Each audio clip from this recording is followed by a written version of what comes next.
Isu gaji anggota DPR RI yang diklaim mencapai 100 juta rupiah per bulan menuai sorotan publik.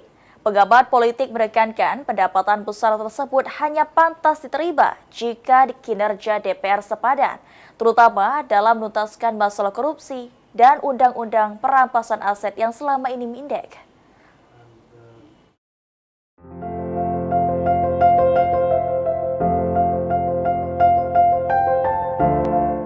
Gaji pokok anggota DPR RI sejatinya hanya sekitar 4 juta rupiah. Namun, tambahan tunjangan komunikasi, perubahan hingga jabatan membuat total penerimaan mereka bisa mencapai puluhan juta rupiah setiap bulan. Klaim 100 juta rupiah per bulan memicu perdebatan.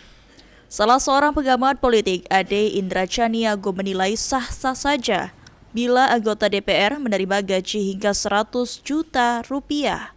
Dengan catatan rakyat Indonesia lebih dahulu merasakan kesejahteraan.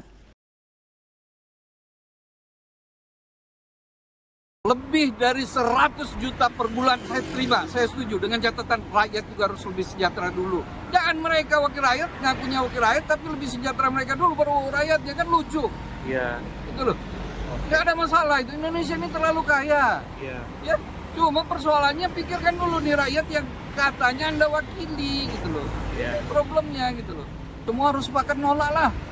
Ini untuk melihat bahwa mereka betul-betul berpihak pada rakyat, cuma satu kata kok, tolak itu fasilitas-fasilitas yang ada. Ya. Kalau memang mereka mau menghidupi rakyat, mereka mau berbakti untuk rakyat yang katanya memang wakil rakyat, itu aja. Senada dengan Ade Indrachaniago, pengamat politik lainnya Bagindo Togar menilai wajar bila masyarakat reaktif terhadap isu gaji besar para wakil rakyat yang duduk di Senayan, terlebih kinerja mereka saat ini dinilai belum memenuhi harapan publik. Jangan lebih dari itu, itulah yang tertinggi. Dengan catatan juga tadi, kita minta diimbangi kinerja. Kinerja yang paling utama tentang masalah korupsi yang sangat memprihatinkan, sangat urgent dan genting ini kan, yang sangat urgent untuk kita selesaikan. Karena hampir tiap hari kita lihat di media sosial dengan korupsi dari puluhan juta sampai puluhan ratusan triliun terjadi di negeri ini. Ini kok mereka nggak peka, nggak sensitif dan nggak responsif.